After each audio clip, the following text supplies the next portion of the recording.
Assalamualaikum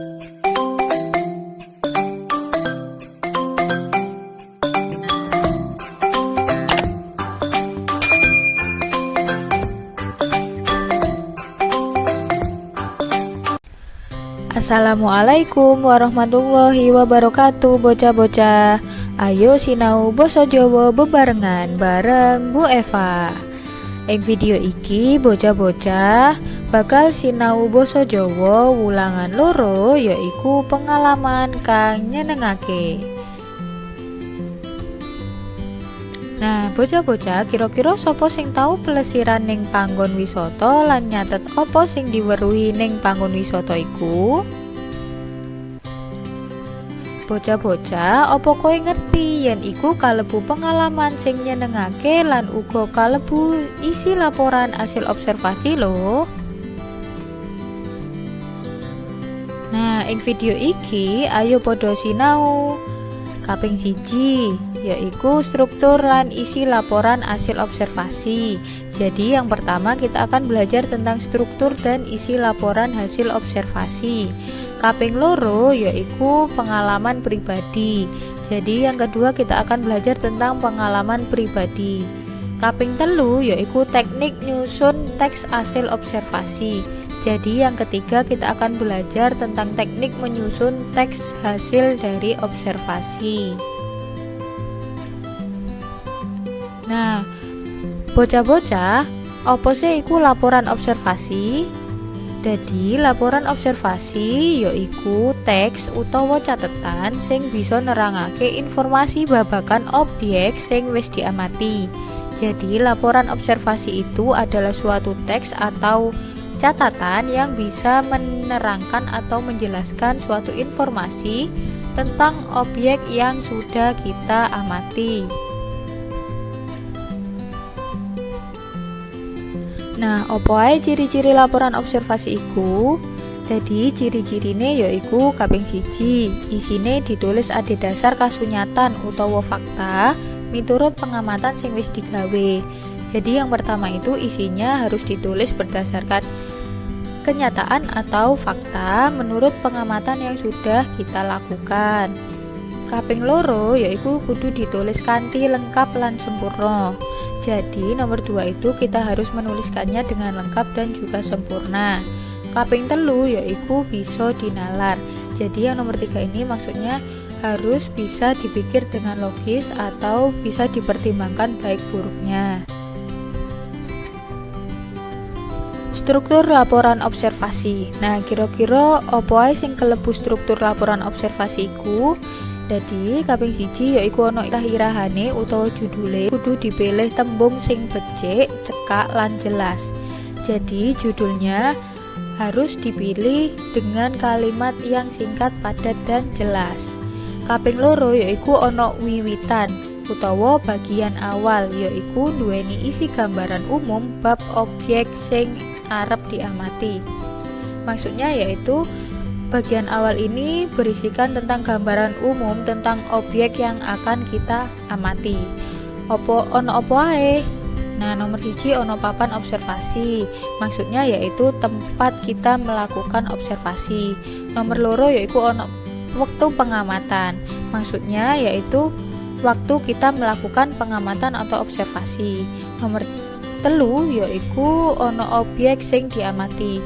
Jadi maksudnya adalah objek yang akan kita lakukan pengamatan. Nomor 4 ono pengamat. Pengamat iki maksudnya yaiku orang yang melakukan observasi atau melakukan pengamatan. Nah, kaping 3 ono bab sing diamati. Apa ae bab sing diamati? Yaiku ono kegiatan, ono isi, ono amanat utawa pesan.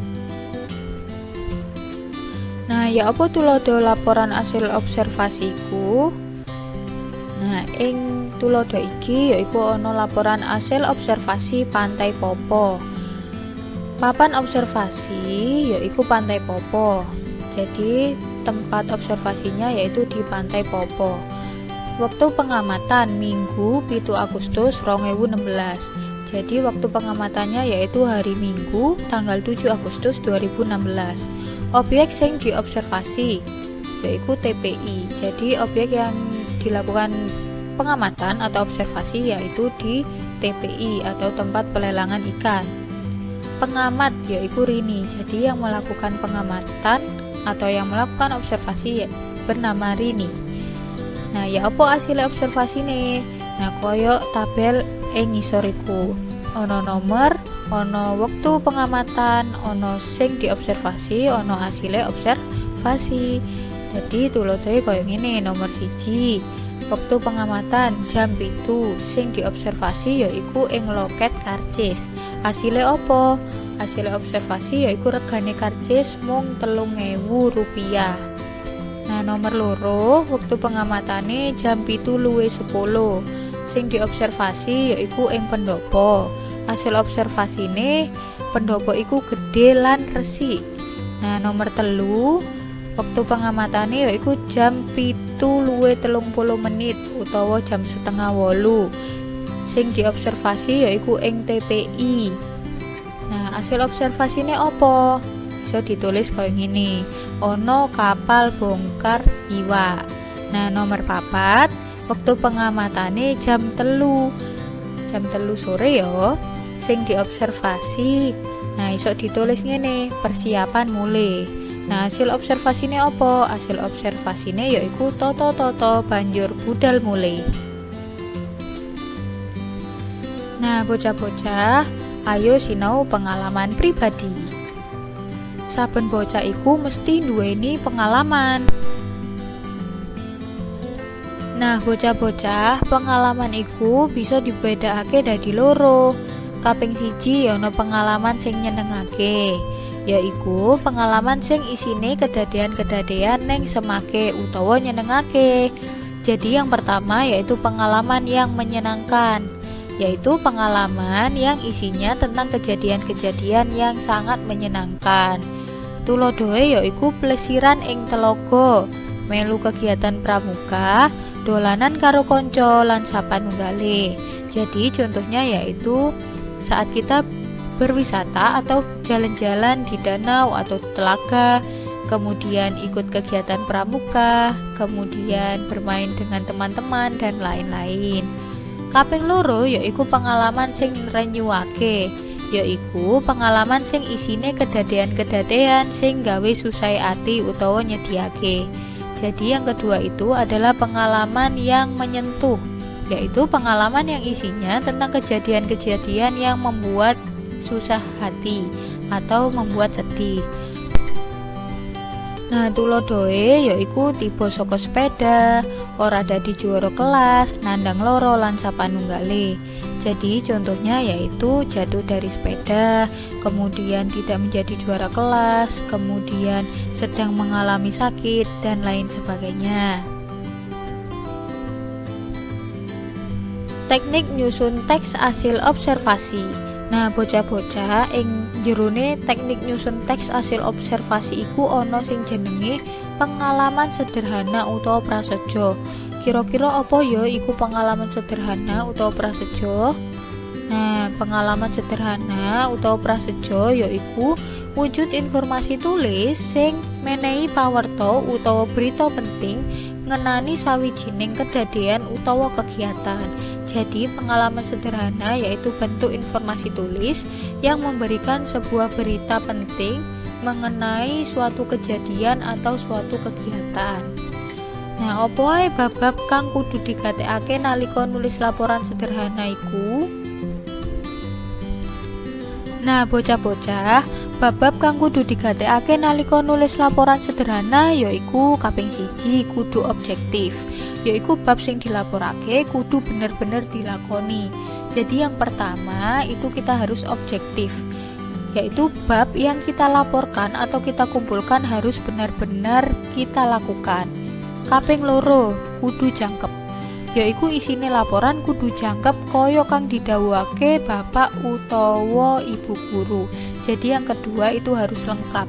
Isi laporan itu harus lengkap seperti apa yang diajarkan oleh bapak atau ibu guru. Kaping 3 yaiku kudu tepat wektu. Nah, oleh nglumpukne laporan kudu condok karo wektu kang wis disepakati. Jadi yang ketiga itu kita harus tepat waktu. Nah, saat mengumpulkan laporan itu harus sesuai dengan waktu yang sudah disepakati. Kaping papat yaiku kudu narik kawigaten. Nah, penyusunane laporan iku kudu rapi lan narik kawigatene wong liya supaya padha gelem maca laporan kegiatan mau. Jadi yang keempat itu harus menarik perhatian. Jadi menyusun laporan itu harus rapi dan juga menarik perhatian orang lain supaya orang lain itu mau membaca laporan kegiatan kita tadi. Nah, bocah-bocah, iki tulodohe laporan observasi prasaja utawa laporan sederhana.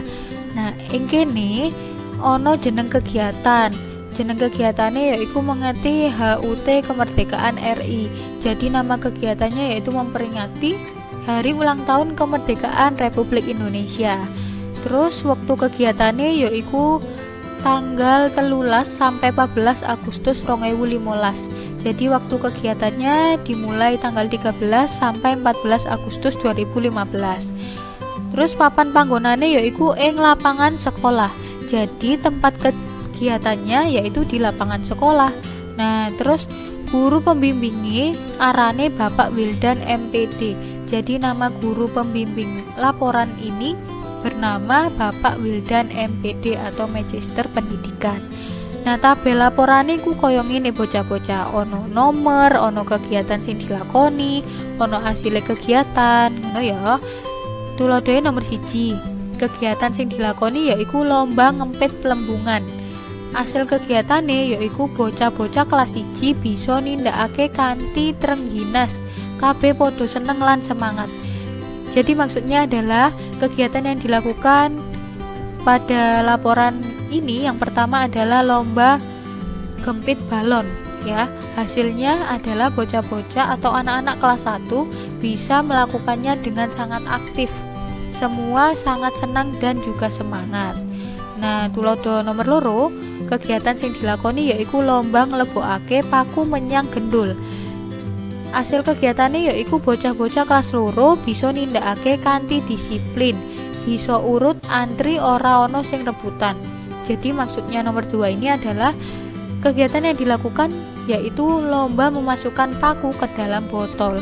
Nah, hasil kegiatannya yaitu anak-anak kelas 2 bisa melakukan dengan sangat disiplin, bisa urut sesuai dengan antrian dan tidak berebut.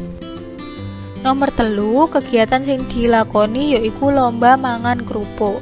Hasil kegiatannya yaiku bocah-bocah kelas 3 bisa nindakake kanthi sportif. Jadi maksudnya nomor 3 ini adalah kegiatan yang dilakukan yaitu lomba makan kerupuk. Hasil kegiatannya yaitu bocah-bocah atau anak-anak kelas 3 bisa melakukannya dengan sangat sportif atau dengan jujur.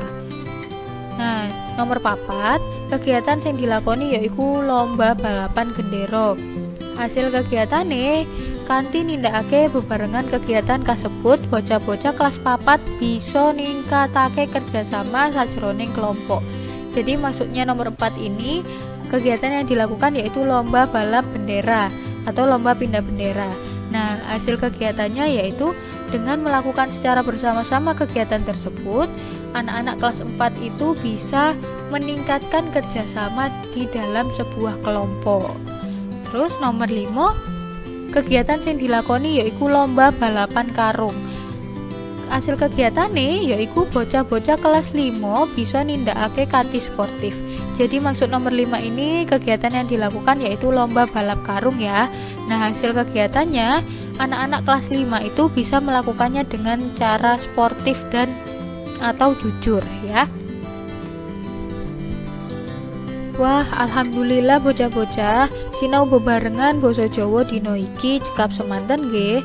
Bu Eva ucapaken matur nuwun. Muga-muga sinau bebarengan dina iki isa nggawa manfaat kalian bocah-bocah sakabehane. Assalamualaikum warahmatullahi wabarakatuh.